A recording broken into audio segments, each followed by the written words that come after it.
Hello there, and welcome back to Build with the Boys. It's time for our weekly catch-up. I'm Scott, and it's just the musings of the week, what we've done, and what we've got coming up.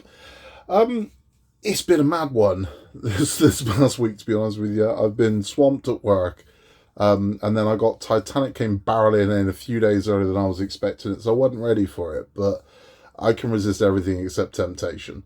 So Titanic turns up, I'm building Titanic. So it was a bit of a mad rush to do it, but I just want to get it done when it's here because it's gorgeous. Those are up on the channel now. You can go and see those.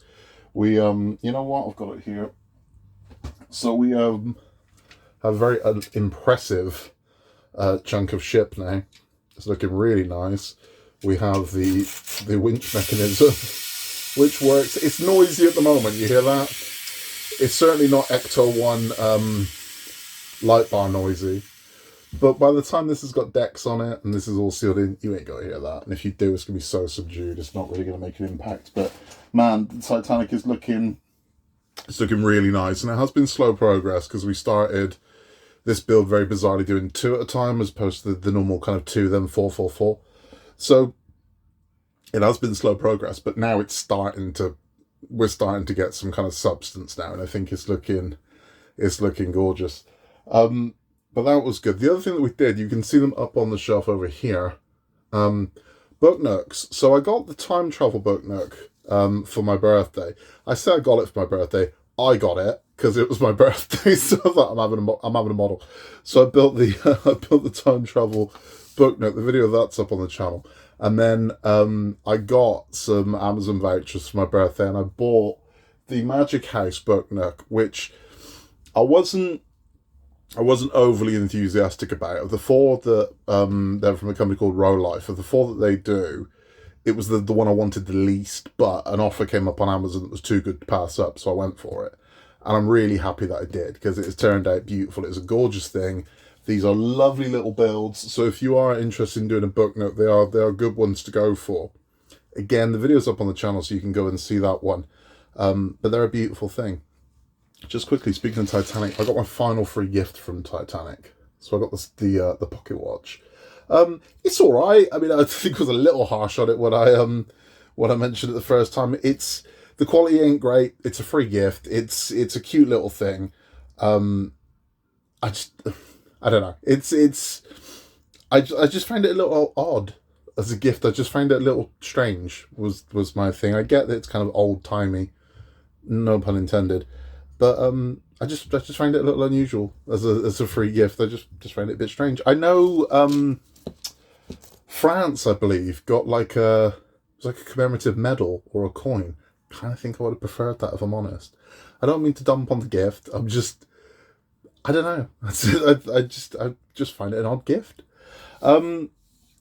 But that's the builds we've done. We've done other builds. I'm still in the process of editing, so we're so behind on R2-D2, it's ridiculous. But it is built. We just haven't edited the video and got that out yet. And Rootmaster's the same. So pack 8 of the Rootmaster is built, and wow, that's really come along now. So the top deck of the Rootmaster, I wouldn't say it's done, but it's gone from being what was essentially a floor with some seats on it to it now has the walls. It has the front. It's got the destination board, and it's looking really nice.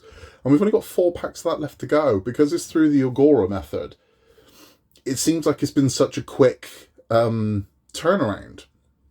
Because even though Rootmaster started after pretty much every build I'm doing at the moment, with the exception of the Dollhouse and Titanic, it's going to be the first one finished. Because Ecto is just languishing in limbo at the moment. I'm not going to talk about Eaglemoss because there is nothing to talk about Eaglemoss. We know the situation. If you don't, you can go check one of the earlier videos. We tell you all about it. But we just don't know what's happening there. So it's not, that one's not going to end anytime soon. So Rootmaster will be the first one over the finish line, which is remarkable. Well, the first one on this channel anyway. But I've loved it. I've absolutely adored it. And if you haven't built Rootmaster, think about it. I can't recommend it enough because it is a gorgeous build. And it's been relatively trouble-free. I've not had any real problems with it. Even the parts that people warn me of, this is a really hard part. Yeah, it was. But compared to, say, fixing the shell of the Ecto to the body, that was much worse. So it's been all right. It's been nice,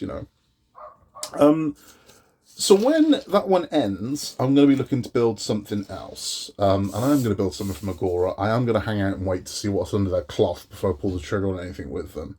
But it got me thinking, and also some of the comments I've had recently on the channel about kind of dream builds. And it comes up a lot. We've all got kind of that build that we want to do. But I mean, I've got dozens of those builds I want to do. So what I'm going to do is I'm going to do my top 10. So I've got my top 10 of what I would... If there were no limits at all, if some company went, what do you want? Right, I'd be like, okay, here's my list. Right, this is what I want. Some of these are going to be a bit weird. You can think, really? But it's... Yeah. Some of them I think have got a legitimate shot of becoming partwork models. One of them, I'd bet my life on it, it's going to become a partwork model within the next couple of years. But we'll go through them. We'll go through them one by one. Now, number 10, I'm going to start. Right, honourable mention first, ones that didn't make the list. So, Mad Max Interceptor. If they did it, I'd build it. But it wouldn't be in my top 10 rush out and get. But if they did it, I'd build it. So, the Mad Max Interceptor, I'd like to... The A-Team van, we've discussed that already. I'd totally build an A-Team van. There was another that never made the list. And for the life of me, I can't think what it is now. This is why it's not on the list, you see. Nope, can't think. But Mad Max Interceptor in the A-Team van, definitely honourable mention. I would do them. But my top 10. So number 10, this is a weird one, right? Because it's got no chance of ever becoming a model. But this is, if they did this, I'd build it.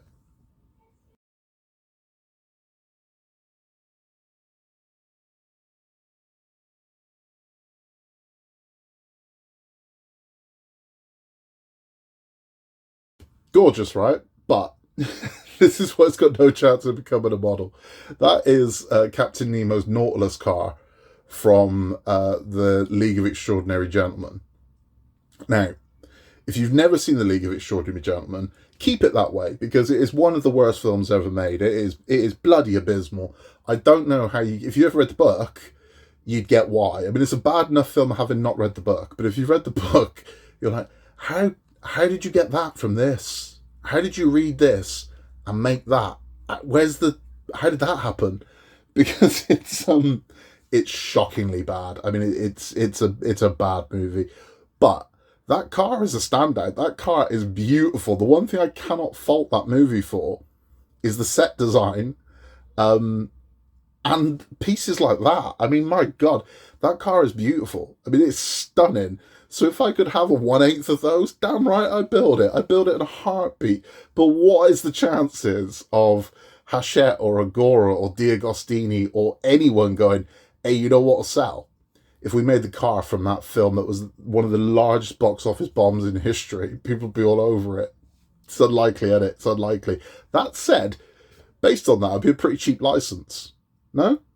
But I mean, it's like you're looking for fans. So, that film is in no one's top 100 greatest movies of all time. Nobody's. It's just bad. It's a bad movie, but that car is beautiful. And my God, would I like to build it. But do I think, I mean, I'd say on a scale of 1 to 10, chances of that actually becoming a partwork model, if 10 being the highest, 1 being the lowest, it's probably a -6. It's not going to happen. But if it did, I would build it. My number 9 is this one.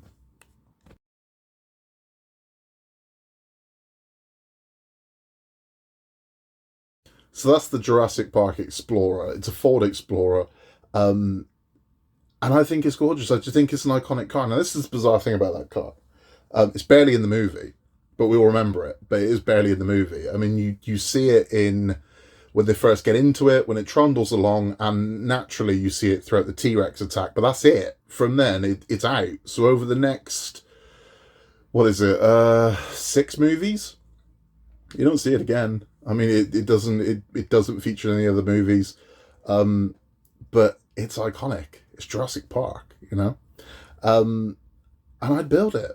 I love the color scheme on it. I love the look of it. But if you could have that with the panoramic roof, the everything, I'd build it. I'd build it in a heartbeat. It's Jurassic Park. It's iconic as hell. I love the colorway on it. And I'd build it. I'd totally build it. And I'd like a little diorama with the rail and stuff, and you know the electric fence behind it. And I'd build it. I'd build it in a heartbeat. Do I think it's got a chance of becoming a model? Yeah, I do. I'd say, again, on a scale of 1 to 10, I'd say it's a solid 6. I'd say it's got a decent chance of becoming a model. I do. I think there'd be enough interest in it, and I think if it was out there in the world, I think people would build it. Which brings me on to my number 8, which is a bit of a weird one, but it's this one.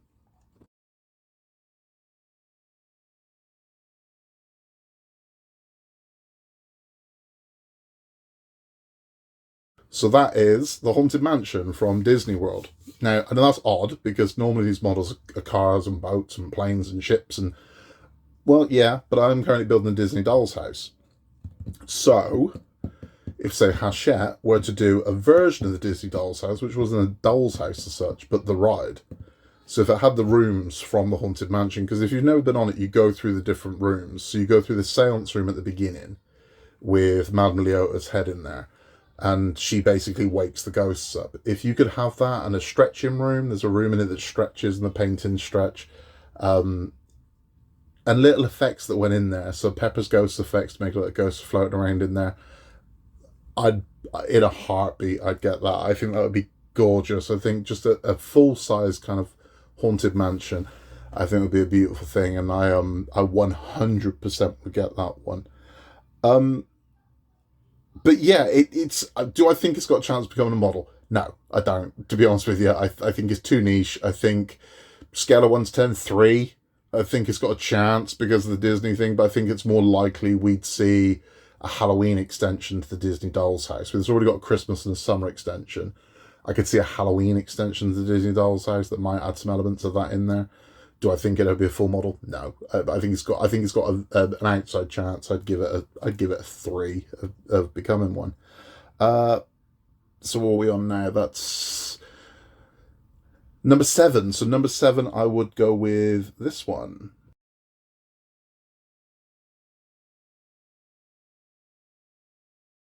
That is the Pork Chop Express from the greatest film ever made, Big Trouble in Little China. I'm joking. It's for me, it's one of the greatest films ever made.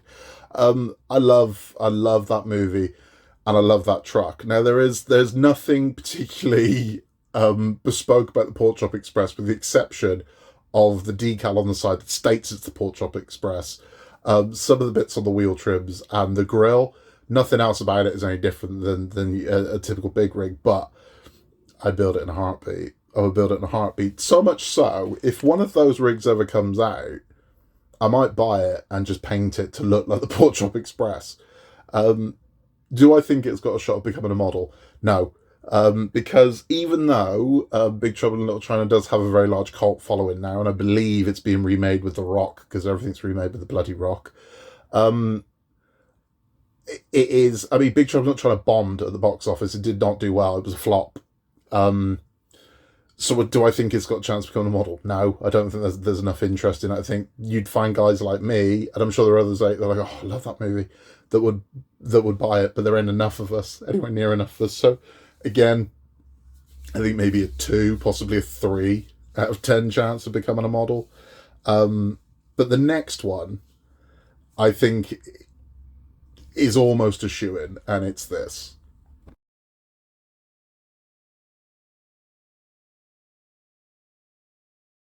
So my number 6 is the 89 Batmobile, the Tim Burton Batmobile.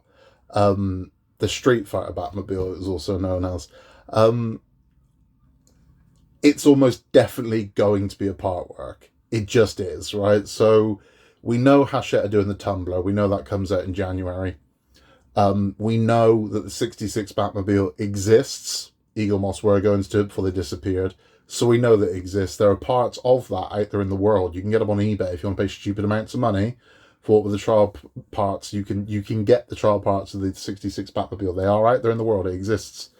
Now, I remember, and I'm sure a lot of you do, I can't remember if it was Hachette or if it was Eagle Moss, but they sent out a questionnaire, and it was like, if you could build a Batmobile, which Batmobile would you build? And it was Tumbler, 89 and 66. And I really wanted 89 to win that vote. I really did, because that is my Batmobile.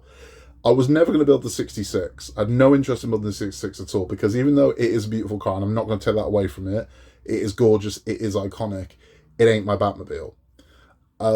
I might build the tumbler, but if I'm building the tumbler, it's just because I like the look of the model. It's not because I have this affection for the Nolan movies. I like the Nolan movies. I do think they take themselves entirely too seriously, and I question how well that's going to age. But the 89 Batmobile, sorry, was my Batmobile. So I was like 10, 11 when that movie came out. I had to lie to get into the cinema to see it because it was the first 12 certificate film in the UK. And that was my Batmobile. That was just, this is the one. That's it. So for me, that's my Batmobile. Like people have their Doctor Who or their James Bond. The one they grew up with is kind of, that's my Bond. Like my Bond is Roger Moore. My kid's Bond is Daniel Craig. So and then the generation before me would always tell me that Roger Moore wasn't as good as Sean Connery. Your Bond is the one you grew up with, and the Batmobile for me is the same thing. My Batmobile is the 89 Batmobile. If that came out in a heartbeat, I'd buy that. I guarantee that's going to see the light of day. If Tumblr does even semi-well, if somebody else picks up the 66 and that does okay, the 89 is a shoo-in, because I'm sure you'd look at it and go, right, if you have the 66 and the Tumblr, you got to get the 89, haven't you, to go with it, to complete the set? You got to. So I'd say that's a solid 9, that's going to become a model. I wouldn't be surprised if we see that announced next year. I really wouldn't. My number 5, again, it's different, but this is my number 5.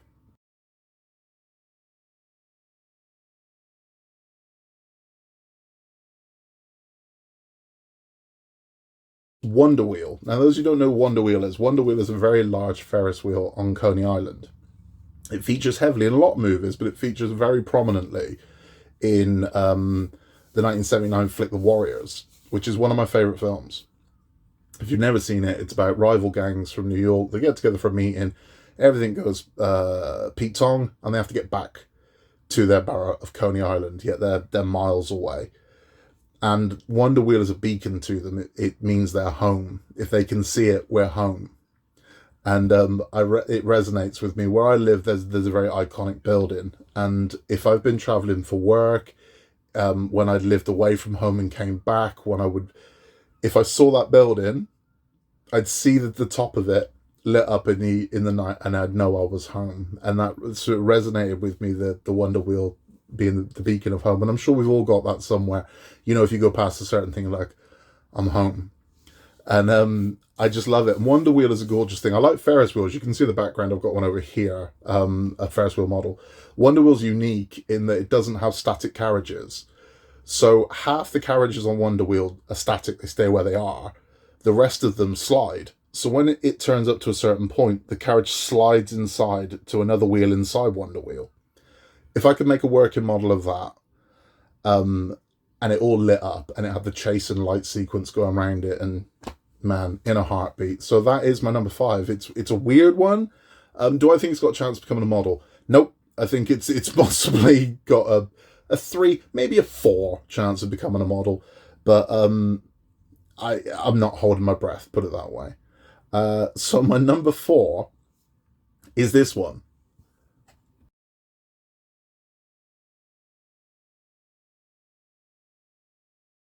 So that's Wally. I'd love to build that. Much in the same way, in the same style as R2-D2. Now, what makes the R2-D2 build that we did unique is there's not really another one like that on the market. There was that one that was kind of like a version of AO, and they did one a long time ago that was like a programmable thing. But I mean, an iconic working robot from a movie or a franchise. R2-D2 is pretty much the only one they've put out there.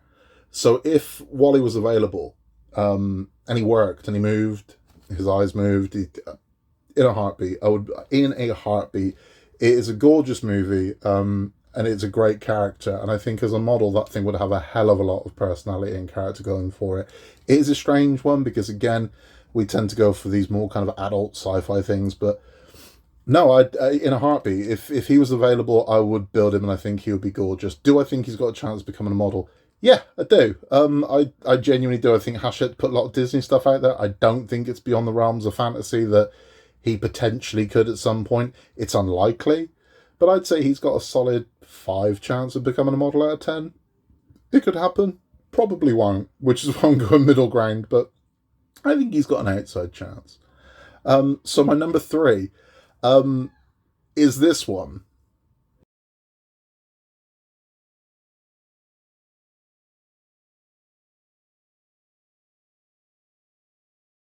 It's a Trotter's van. Now, contrary to popular belief, that isn't the Reliant Robin. It's the Reliant Regal. The Reliant Robin had windows in the back. The Regal was the van version of it. I'd in a heartbeat. I think as iconic vehicles go, as a British iconic vehicle, that is one of, if not the most iconic British TV and movie vehicles. It just is. It just is. Do I think it's got a chance of becoming a model? I think it's got an outside chance of becoming a model. I think its chances have improved significantly with the release of Eddie Stobart and with the release of Routemaster. I think its chances are a lot better than it was. Now, the problem with it is, in England, that thing would sell really well. In Britain, that thing would sell really well. Outside of Britain, not so much. Not so much. But that's what I'd say the same thing. I would say the same thing about Eddie Stobart. I wouldn't say it about Routemaster. Routemaster's iconic. Double-decker bus, London bus is iconic. But the Trotter van is so bespoke. It's so relevant to kind of our culture that it's not the vehicle people are buying it for, it's the show we're getting it for, you know? Because if it was just, if they just released a Reliant Robin, I'm sure some people want to do it. It's a quirky little car, but it wouldn't be, I've got to get that. If it's a choice of that or a Lamborghini, you're probably going to go Lamborghini. But that one, with that colourway on it, suitcase in the back, I think it would sell massive in the UK. I think it'll be a huge seller over here. Outside of here, I think crickets. I just don't think people would go for it, which is a shame. Do I think it's got a chance of becoming a model? 5 again. I think it's got that much chance. I think if somebody tested the waters, they'd probably be overwhelmed by the reaction to it in the UK. But these are companies that want a global market. I just can't see them going for it. But we can dream, no? So I'd love to see that one. I really would, and that's why that is my my number 3. My just missing out on the top spot, barely missing out on the top spot, is this one.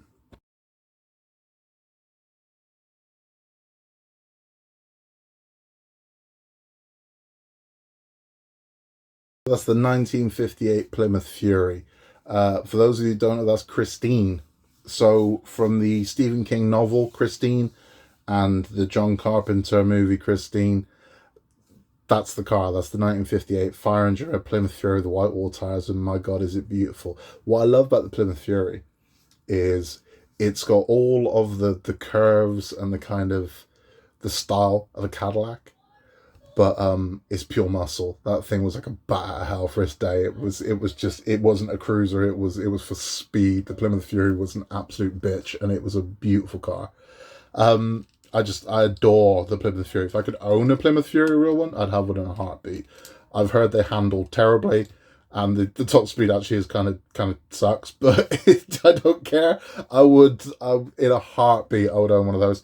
So if that came out as a part work, if you could get a Christine, it lit up, if it played the classic, the sort of 1950s rock and roll on it, if it had the mind of its own, yeah, there's no two ways about it. Even if it was Eagle Moss at this point, we're doing it, I'd jump on it. I'd be like, okay, all's forgiven, Eagle Moss. Give me the Fury. I couldn't not do it, and that is yeah. So no matter how many models I had on the go, no matter how much it cost, I would do that Plymouth Fury in a heartbeat. Do I think it has a chance of becoming a model? Yeah, I do. Because I don't think the license would cost a fortune to get the rights to a Plymouth Fury. I don't. I don't think you'd meet that much resistance to a Plymouth Fury, so you're not going to have to consult with, well, I'm the set designer of this movie. Well, it's not, because there's very little modification done to that car from what the production model was like versus what the one in the movie is like. So here's a Plymouth Fury. You could almost get around it without calling it the Christine. You could just release a Plymouth Fury, a red Plymouth Fury. You could. You just don't utter the word Christine. So I genuinely think it's got a shot. I do. I think it's probably got a good 7 out of 10 chance of becoming a model. I do. And that brings us finally to my number one.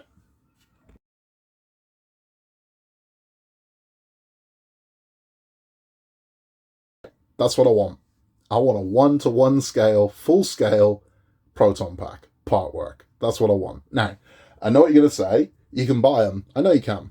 I'm fully aware you can buy them. Hasbro have just done their Hasbro Pulse version where you can, the Hasbro HasLabs one where you can get a 1-1 scale. Didn't want it. I know there are very good prop makers out there that will make you one of these. Don't want those. And I know there's a company where you can buy bits and bolt your own together. Don't want that either. I want the convenience of it being sent to me month after month with a bunch of other builders that they're doing at the same time. Because this is what I like about our part work builds, that we're doing these together and we bounce off each other and we talk and discuss it. I like the community aspect.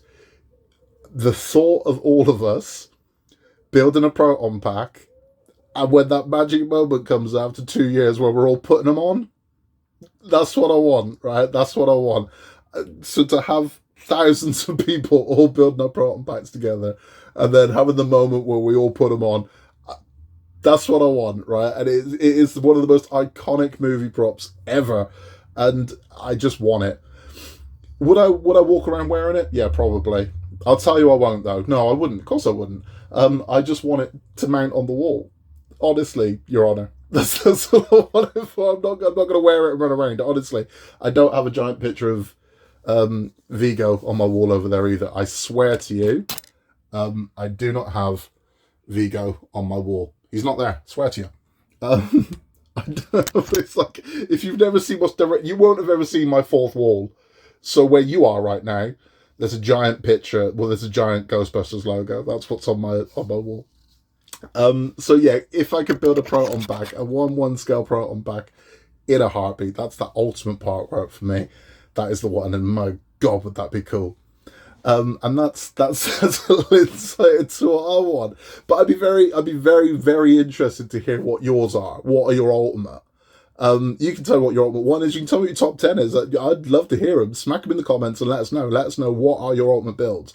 If you could have anything at all, this is what I want. Let us know, because I'd love to hear it. Because sometimes you hear ones go, yeah, God, I hadn't even thought of that one. And that's the best ones. I know a lot of people want Johnny 5. I keep seeing Johnny 5 get mentioned quite a lot. Yeah, I can see that. Somebody mentioned as well, another one as well, I thought I didn't even think of that, was Grease Lightning. And I'm like, yeah, it's an iconic movie car, why not?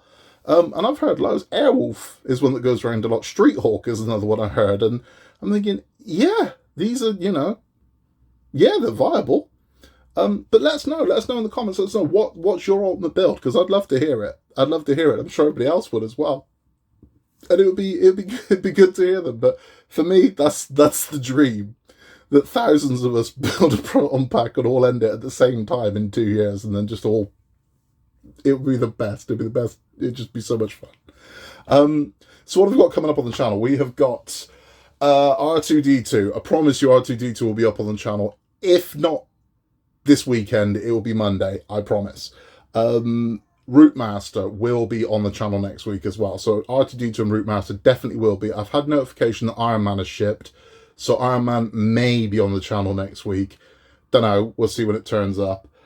We are due the Disney Doll's House next week as well. So Disney Doll's House, I believe, is coming around about Tuesday, I think.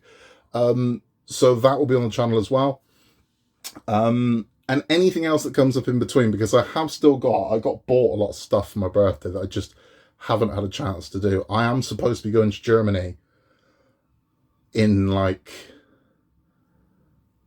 a week Monday that I completely forgot about. I just remember I'm supposed to be in Germany for a business trip in about 10 days. Totally forgot about that. So I've got to get this stuff done before I'm going to Germany. And when I'm in Germany, I'm hunting out model shops, because I've seen where I'm going. First thing I did was Google model shops Germany, and there is a giant one, man. There is this humongous model store very close to where I'm going, and I'm like, that's my Graceland. That's where I'm heading. So I'll see if I can pick up some cool stuff and bring it back with me.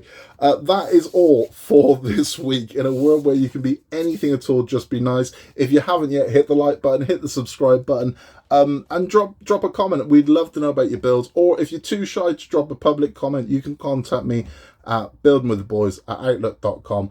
And as I said, in a world where you can be anything at all, just be nice. And we will catch you on the next one.